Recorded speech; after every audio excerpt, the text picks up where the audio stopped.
The job characteristics. The causes of workplace stresses. First, the lack of resources. If an employee is not getting the tools, supplies, or other resources that are needed to do his or her job properly. Here, we can also include the lack of rewards. So, if an employee is not getting the reward after contributing to the task, so sometimes these may be insufficient financial rewards, such as when people are not receiving the salary or benefits for their achievements. Even more important at times, it is the lack of social rewards, as when one's hard work is ignored and not appreciated by others. This lack of recognition devalues both the work and the workers. In addition, the lack of intrinsic rewards, such as pride in doing something of importance and doing it well, can also be a critical part of this mismatch. Also, this eventually the lack of reward is closely associated with feelings of inefficacy. Second, the lack of control. A mismatch in control is generally related to this inefficacy or reduced personal accomplishment aspect. Here, it's most often indicated that the individuals have insufficient control over the resources needed to do their work or have insufficient authority to perceive the work in what they believe is the most effective manner. Individuals who are overwhelmed by their level of responsibility may experience a crisis in control as well as in workload. This mismatch reflected as one's of responsibility exceeding one's authority. It is distressing for people to feel responsible for producing results to which they are deeply committed, also while lacking the capacity to deliver on that mandate. And further, excessive and the outdated policies and procedures of organization, the workplace jobs, and close the supervision of all those managers, all of which undermine an employee's feelings of control. Third, the dysfunctional workplace dynamics. For example, an employee works with a bully, feels undermined by co workers, or has a boss who micromanages his or her work. The employee feels that this workplace is not fit for them. Along with this, there may be also chances of mismatch in values that the employee holds and the organization. It may differ from the way his or her employer does business or handles situations. So, employee might feel constrained by the job to do things that are unethical and not in accordance with their own values. Let's take an example. So, for a sales company or a salesperson, in order to make a sale or to obtain a necessary authorization, they might have to tell a lie or be otherwise deceptive or not forthcoming with the truth. So, here the employee may feel that this is not something they want to do. So in other instances, there may also be a mismatch between the personal aspirations for their career and values of the organization. So people can also be caught between the conflicting values of the organization when there is a discrepancy between the mission statement that has been told by the organization, the stated one, and the actual practice in reality. In addition, the organizational context is often shaped by larger social, cultural, and economic forces. So, this has meant that organizations have undergone a lot of changes, such as downsizing and mergers, that has significant effects on the lives of their employees. So, this workplace factor, they can either prevent the employee from burnout or it can actually lead towards burnout. Next, the unclear job expectations. The employee is unclear about the degree of authority that he or she has or what the boss or others expect from themselves. Or there may be also unreasonable expectations that has been placed upon him or her, a, a lack of clear cut expectations and job responsibilities Also, when combined with conflict, both of which prevent an employee from being productive in their work. So, the employee, when he or she has unrealistic expectations about how the organization will work, and this, when combined with actual organizational experience, it produces the reality shock. For example, the employee might expect rewards for good work and the chance to influence the decisions that is affecting the job, and a friendly and understanding co-workers and supervisors, and also a clear understanding about what's expected, and the adequate resources like the time and the money to get the job done. So if he or she is not receiving this, they may fail to productive in those jobs. Also, when the employee has some idealistic job and career goals, so the organizational conditions that interfere with the performance are also bothersome only to employees who want to attain high levels of performance. So, an employee who thinks it is possible to do everything becomes a natural target of burnout. So, employees in mid career crisis, it reflects burnout reactions, especially the feelings of low personal accomplishment, which can further lead the employees.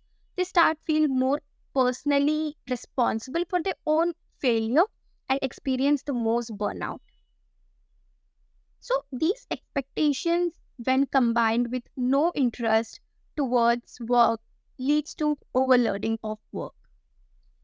Generally found as excessive overload through a simple formula that many demands just exhaust an individual's energy to the extent that the recovery becomes impossible.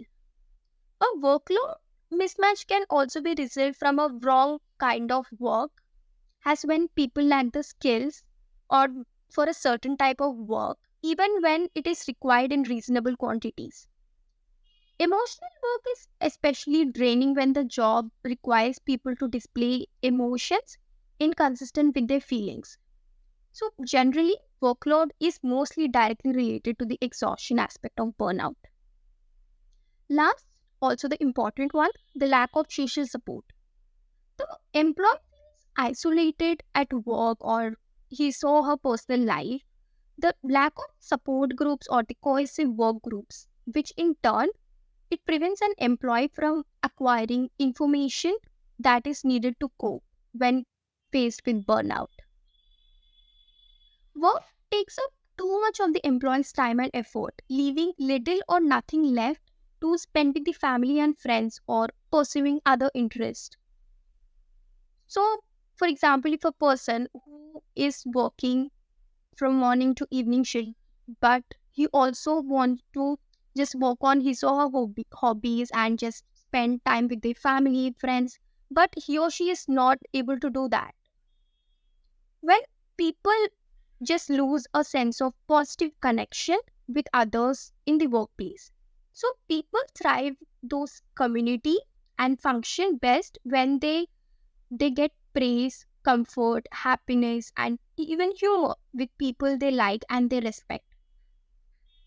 So, in addition to this emotional exchange and instrumental assistance, this kind of social support just reaffirms the person's membership in a group with a shared sense of values.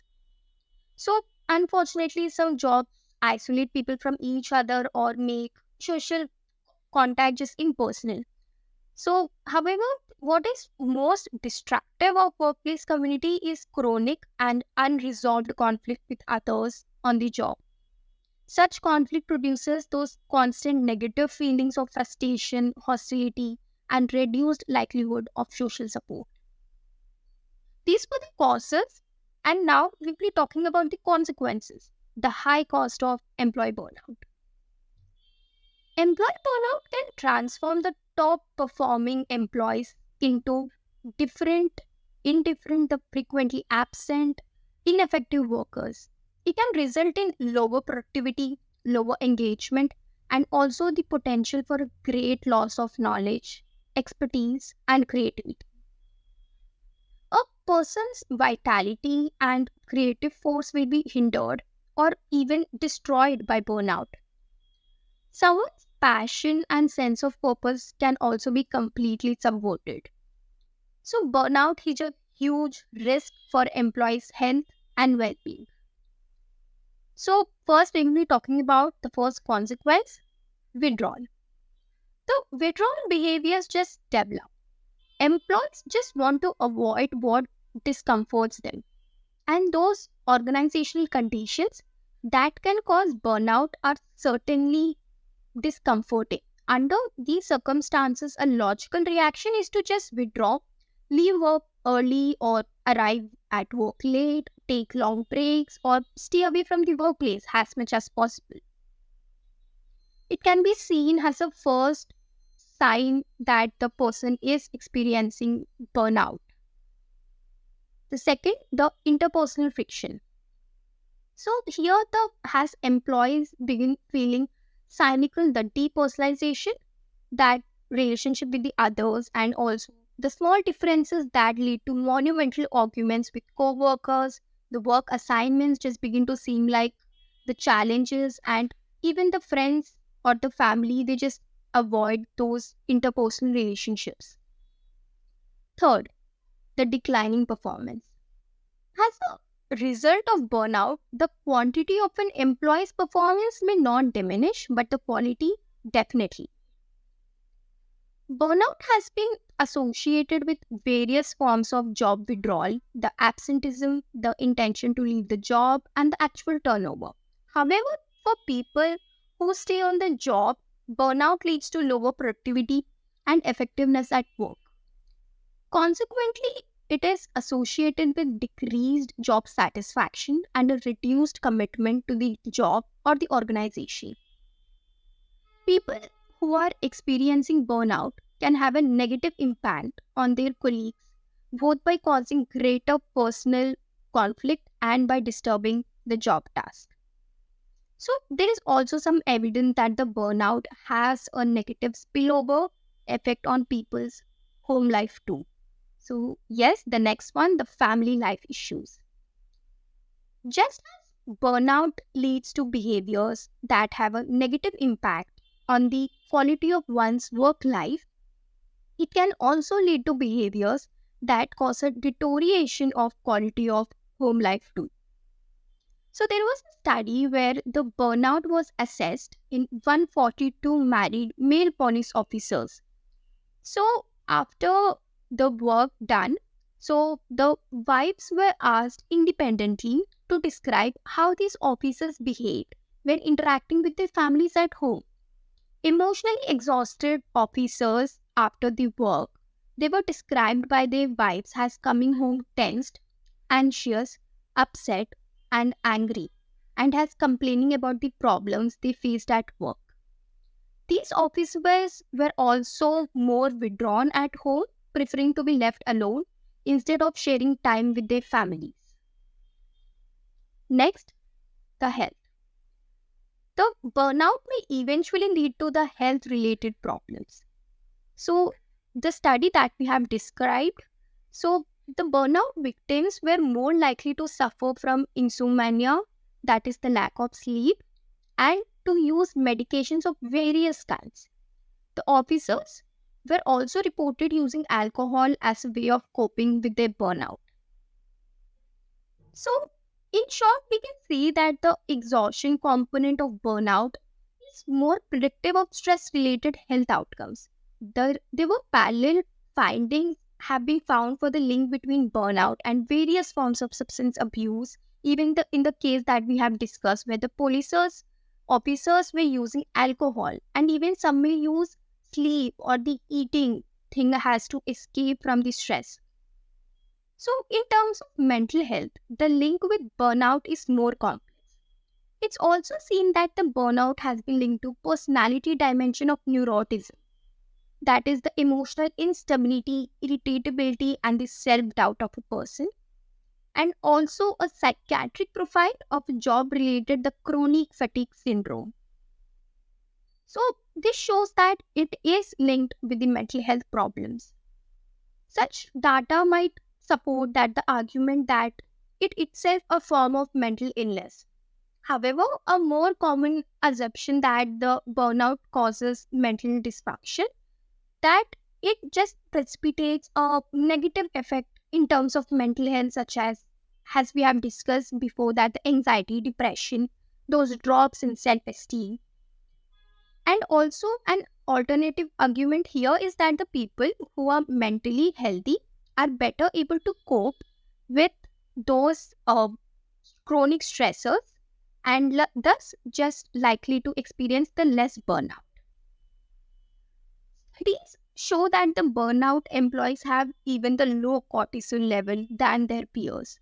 The cortisol level, that it helps prevents the restraint, the activation of the immune system and other components of the stress response. So alarmingly, there is an increased recognition in the literature that the burnout, it includes, is related with diabetes, cancer, cardiovascular disease, and also can cause nightmares, phobias, and increased risk of infection. And at worst, hospitalization is often essential in some cases. So, here, talking about the causes, the consequences, it clearly shows that burnout is a huge risk for the employee's health and well being.